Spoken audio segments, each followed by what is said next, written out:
In the era we were just talking about in regards to Constantine and Diocletian, the Roman Empire, as we have been talking, has been shifting further and further to the east in terms of its power and its authority and its economic ability, and increasingly the West is seen as less viable, less economically valuable, and of course more rural and less urban.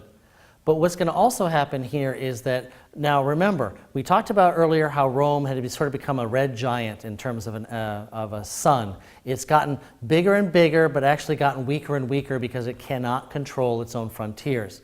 Rome becomes increasingly ripe or ready for outside peoples to come in, and so this map is helpful to take a look at that. Now, this is just going to name some of the groups that are going to be coming out of areas around the empire and invading pieces of it. But the vast majority of these peoples come from places in Asia. They're being displaced by warfare and expansion in Asia and are heading into Europe as an opportunity to A, first get away from their enemies, and B, also trying to find a new place to live and a new place to thrive. So there's a whole bunch of different peoples who come in. What they have in common is that many of them have a Germanic style language and culture that many of them share. Also, many of them are going to come and do two things. One, stay or move on to the next place, in which case they're going to have a deep impact on the empire. What's also interesting here is that the movements of one group of people seems to set off the movements of another. It's almost as if there's a series of dominoes here that had been set up in and around Europe, and people from Asia come in and set off this chain reaction where multiple peoples are moving in different directions. In each of these cases, they pose a military threat to the Roman Empire, but let's take a look at the map here for a second. You'll notice that in many of the cases, the people who are coming out of Asia are heading into Europe, and think of it this way. They are not going and going to be very successful at taking over the Eastern Roman Empire that is based on Constantinople right now. They are more likely to spread out to the west. And that goes back to a couple of the ideas we talked about before, which was that the Roman Empire, when it had split into east and west, roughly sort of in a line like this, had set up so that this side was Latin, this side was Greek. This side was relatively poor, this side was not. And this side, while it had low population, the other side, the Eastern Roman Empire, had a higher population. So as we take away all those ideas, we go back to and take a look at what happened to the empire. If you're an outside invader, are you going to go and take on the rough and ready, militarily prepared, and powerful Eastern Roman Empire? Or are you going to come in and take a look at the sort of easy pickings of Western Europe? Much more mobility, much more open space, a lot less economic activity, a lot lower government control and military control. And the map says it for us. Significant number of peoples come into Europe from the outside. Europe is a highway of peoples who are moving around, displacing some of the Roman settlers who are there, displacing some of the Celtic and other peoples who had already been there for generations before the Romans had showed up. But the Eastern Roman Empire stays relatively intact during this time period, while the western part is the one that will endure massive amounts of invaders. Goths, Ostrogoths, Visigoths, Huns, the list goes on. Many of these groups are going to be successful. Rome, for example, is surrounded and sacked by an outside enemy in the year 410. Again, later on in the century, the Roman Empire will, in many ways in the West, simply fall apart as these outside peoples come in, destroy Roman authority, and in the case of the Vandals, we still use this word in English. The Vandals come in, take and break whatever they want, steal whatever they want, and then they move on. And that's the origins of our word in English, vandalism. What's also interesting here is that since Rome is a highway, all right, many people turn and get off the highway at certain places. So new settlers are coming into Rome from outside. New cultures, new languages, new religious beliefs.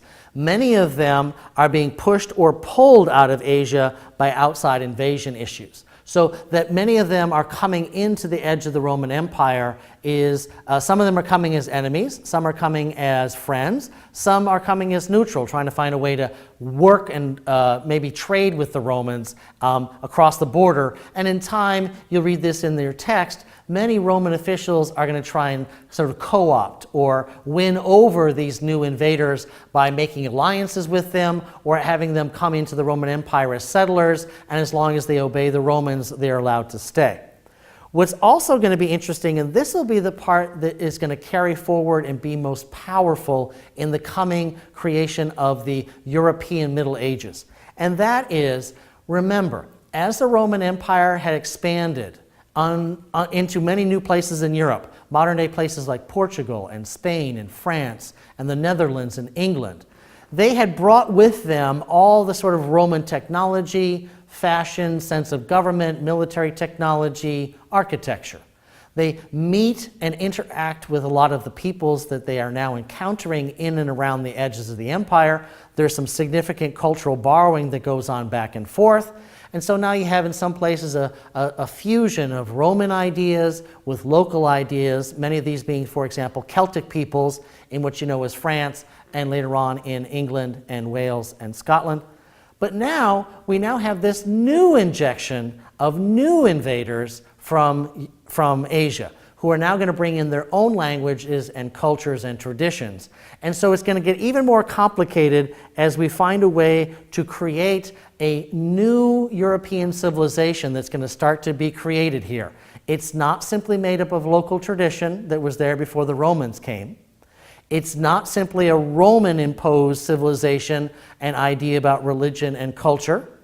And it's not simply going to be a Germanic one or that imposed by the Huns of, say, more Eastern Europe, or the Vandals or the Visigoths that go into modern-day Spain.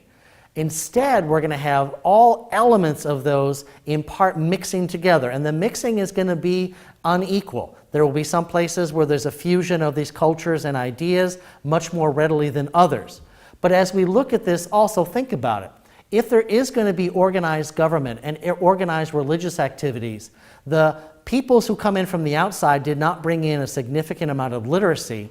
It's going to have to sort of default to the Romans and their language of Latin, as it both is spoken and written, to be the new language of this Europe, the new language of the educated classes, of religion, and of law. So that this fusion that's going to be taking place in Europe after these multiple invasions are not going to be complete for quite a number of centuries.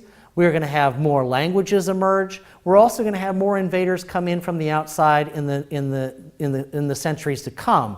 But the section here that you're looking at in your reading is going to show you how we get from a Roman world into a much more diverse, Germanic-inspired world of the early Middle Ages. And what you want to see there is that there's a cultural borrowing and a fusion. It's an uneven process. It doesn't work equally in all places, but there is a fusion of the original peoples of Europe, the Romans who have come in, and now the outsiders who are also coming in from Asia. We are now on our way to creating a distinct European series of cultures that will come increasingly to look like the modern Europe that you know today.